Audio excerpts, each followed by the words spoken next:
Hello दोस्तों, Hindi horror stories YouTube channel में आपका स्वागत है। और अब वक्त है डरने का। और आज फिर से आप लोगों के लिए लेकर हाजिर हूँ व्यूवर्स की भेजी कुछ और सच्ची डरावनी कहानियाँ। अगर आपको सच्ची डरावनी कहानियाँ सुनना पसंद है तो जल्दी से मेरे चैनल को सब्सक्राइब कीजिए। मैं हर हफ्ते आपके लिए बहुत सी सच्ची डरावनी कहानियाँ लेकर आता हूँ, तो खुद भी सुनिए और अपने दोस्तों के साथ भी शेयर कीजिए और मज़ा लीजिए इन सच्ची डरावनी कहानियों का।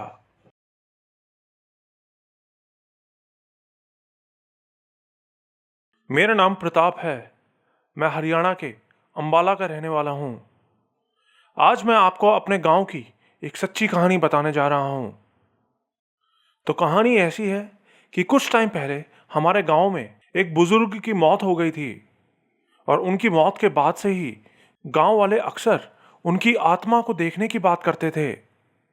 उस आदमी के दो बेटे थे और उसके घर के ठीक सामने ही उसके छोटे भाई का परिवार भी रहा करता था।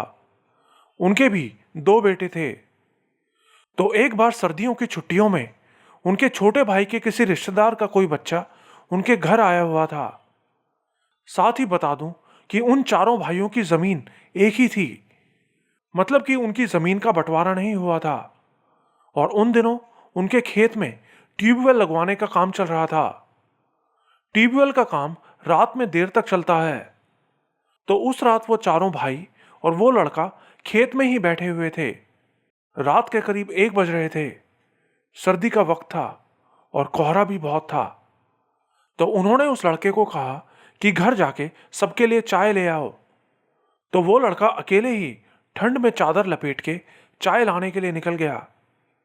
उनका खेत एक दूसरे गांव के पास पड़ता था और वहां से उनके गांव का रास्ता बिल्कुल सीधा था, जो कि दो खेतों के बीच में से होके निकलता था। वो लड़का पैदल पैदल चलता हुआ जा रहा था। कोहरा इतना ज्यादा था कि वो ज्यादा दूर तक देख भी नहीं पा रहा था। चलते हुए वो थोड़ी ही दूर पहुंचा था कि उसको अपने आगे एक आदमी चादर लपेटे जाता हुआ दिखाई दिया। पहले तो उस लड़के ने उस आदमी पे ध्यान नहीं दिया, लेकिन कुछ देर बाद वो आदमी चलता चलता रुक गया। फिर पीछे से वो लड़का जैसे ही उस आदमी के पास से निकला तो उस आदमी ने उसे आवाज लगाई। लड़के ने पीछे पलट के देखा तो देखा कि वो कोई बूढ़ा आदमी था। उस आदमी ने लड़के से पूछा कि तुम कौन हो, पहले तो कभी नहीं देखा तुमको यहां पर। तो लड़के ने बताया कि मैं यहां अपने रिश्तेदारों के पास आया हूं छुट्टियां बिताने के लिए। तो उस आदमी ने कहा कि मैं भी उन्हीं के घर की तरफ जा रहा हूं, हम साथ में चलते हैं। लड़का तैयार हो गया और वो दोनों साथ साथ जाने लगे। लेकिन चलते हुए वो आदमी बार बार उस लड़के को घूरे जा रहा था। लड़के को अजीब तो लगा, लेकिन उसने कुछ नहीं कहा। फिर कुछ ही देर बाद वो आदमी खेत की तरफ इशारा करते हुए बोला कि मेरा चश्मा वहां गिर गया था, तुम ढूंढवा दोगे? लेकिन लड़के ने कहा कि अभी इतनी रात में चश्मा कैसे मिलेगा, कल दिन में आके ढूंढ लेना। ये कह के लड़का आगे जाने लगा। लेकिन फिर कुछ दूर जाकर वो आदमी फिर से उस लड़के को एक बाग की तरफ इशारा करते हुए बोला कि यहाँ के अमरूद बहुत मीठे हैं, चलो हम अमरूद खा के आते हैं। तो लड़के ने कहा कि इस मौसम में तो अमरूद होते ही नहीं। वो आदमी कुछ नहीं बोला। अब उस लड़के को भी उस आदमी पे शक होने लगा था कि ये क्यों मुझे बार बार वीराने में ले जाने की कोशिश कर रहा है। लेकिन वो हिम्मत करके चलता रहा। और तभी अचानक वो आदमी अपनी चादर को पंखों की तरह फैला के उछलने लगा और इधर उधर भागने लगा और फिर तेजी से भागता हुआ उस बाग में चला गया। वो देख के वो लड़का बहुत घबरा गया और तेजी से गांव की तरफ जाने लगा। वो गांव में बस पहुंचने ही वाला था कि वो आदमी उसको फिर से आता दिखाई दिया। वो आदमी अपनी चादर को वैसे ही पंखों की तरह फैला के तेजी से भागता हुआ उसकी तरफ आ रहा था और अपने मुंह से बहुत ही डरावनी आवाजें निकाल रहा था। ये देखकर वो लड़का डर के मारे तेजी से भागने लगा। तो वो आदमी उसके पास आया और उससे बोला कि डरो मत, मैं तो तुम्हारे साथ मजाक कर रहा था, और जोर जोर से हंसने लगा। अब उस लड़के का डर थोड़ा कम हो गया और वो दोनों फिर से गांव की तरफ आने लगे। अब वो बस गांव के अंदर कदम रखने ही वाले थे कि वो आदमी फिर से उससे बोला, 1 मिनट रुको, मैं जरा टॉयलेट करके आता हूं। और वो झाड़ियों में चला गया। लेकिन फिर कई देर बाद भी जब वो वापस नहीं आया तो वो लड़का उसको इधर उधर देखने लगा। और तभी उसने देखा कि वो आदमी एक पेड़ के बिल्कुल ऊपर खड़ा था और उसको देख के हंस रहा था। अब वो लड़का बहुत ज्यादा डर गया और वहां से भाग निकला। फिर जब वो अपने घर पहुंचा और चाय बनवाने के लिए उसी बुजुर्ग के घर गया तो देखा कि घर में उसकी तस्वीर लगी थी।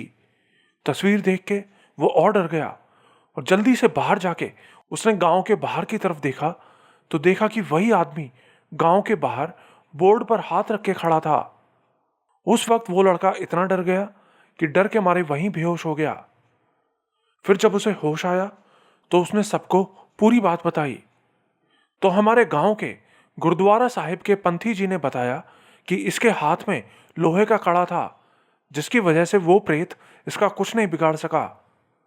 सब सिख अपने हाथ में लोहे का कड़ा पहनते हैं, लेकिन बहुत कम लोगों को इसका मतलब पता है।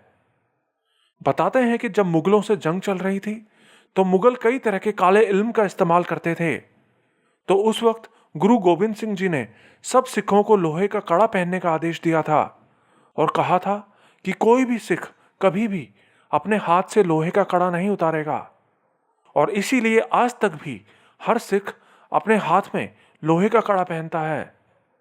लोहे के कड़े से कोई भी बुरी शक्ति आपको नुकसान नहीं पहुंचा सकती। ये दूसरी कहानी जो मैं आपको सुनाने जा रहा हूं, ये भी हमारे ही गांव में हुआ था। हमारे जो पड़ोसी हैं उनके 4 लड़के हैं जो कि मेरी ही उम्र के हैं और रिश्ते में मेरे कजन लगते हैं। उनमें से एक का नाम जगविंदर, दूसरे का नाम अमन, तीसरे का हैरी और चौथे का मलकित है। हैरी की शादी भी हो चुकी है। मैं हर शाम उनके घर जाया करता था, जहां हम रात तक बैठे बातें किया करते थे। तो एक बार सर्दियों का टाइम था। रात में हम सब एक साथ बैठे बातें कर रहे थे। उन दिनों हैरी का साला भी उसके घर आया हुआ था, जो तब 14 साल का था और बहुत डरता था। तो एक रात हमने सोचा कि क्यों ना उसके साथ मजाक किया जाए। रात हो चुकी थी और चारों तरफ कोहरा पसरा हुआ था। हम उसको डरपोक बोल के उसका मजाक उड़ाने लगे। वो बोला, मैं डरपोक नहीं हूं। तो हमने कहा कि तुझे साबित करना पड़ेगा कि तू डरपोक नहीं है। हमने कहा कि तुझे अभी शमशान की दीवार को टच करके वापस आना है। उसने कुछ देर सोचा और फिर जाने को तैयार हो गया। रात के 11 बज रहे थे। रात के 11 बज रहे थे। गांव के सब लोग अपने घरों के अंदर थे।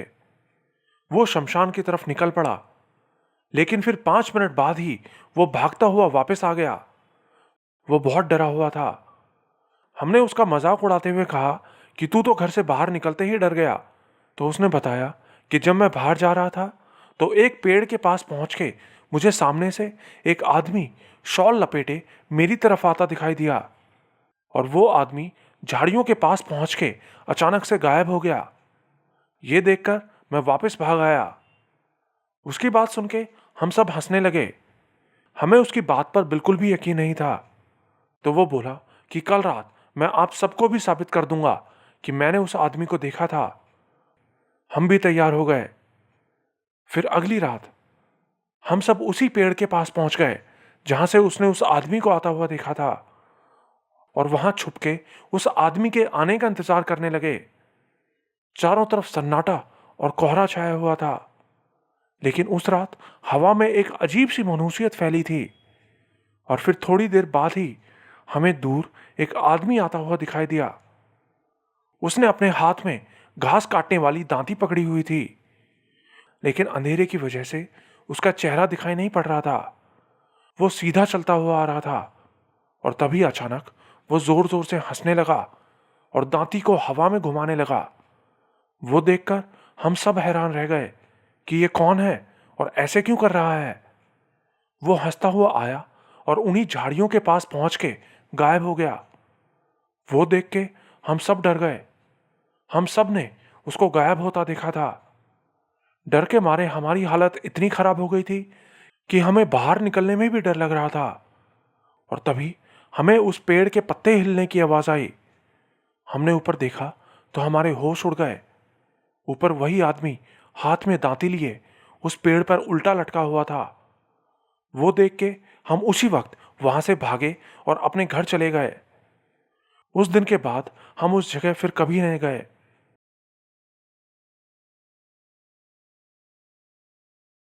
मेरा नाम सूरज वर्मा है। मैं इलाहाबाद के मुंडेरा बस्ती में रहता हूँ।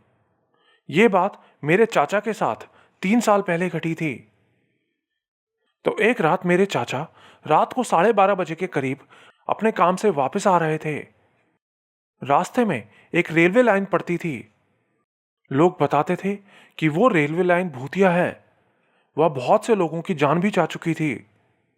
लेकिन ये सब जानते हुए भी मेरे चाचा उसी रास्ते से आ रहे थे। साथ ही बता दूं कि मेरे चाचा को शराब पीने की आदत थी और वो उस वक्त भी नशे में थे। चाचा उस रास्ते से आ ही रहे थे कि तभी उनको किसी औरत की आवाज आई, मुझे भी शराब पिला दे। ये सुनते ही मेरे चाचा का सारा नशा उतर गया और वो भागने लगे। तभी अचानक उनके गाल पर किसी ने तेज थप्पड़ मारा। वो थप्पड़ इतनी तेज था कि उनके 3 दांत टूट गए और वो वहीं बेहोश हो गए। फिर सुबह जब उन्हें होश आया तो उनका नशा पूरा उतर चुका था। वो जल्दी से अपने घर पहुंचे। उसके बाद उनको 1 हफ्ते तक तेज बुखार रहा, लेकिन फिर किसी बाबा से झाड़ फूंक करवा के उनको सही करवाया गया। शुक्र है कि उस रात उनकी जान बच गई थी।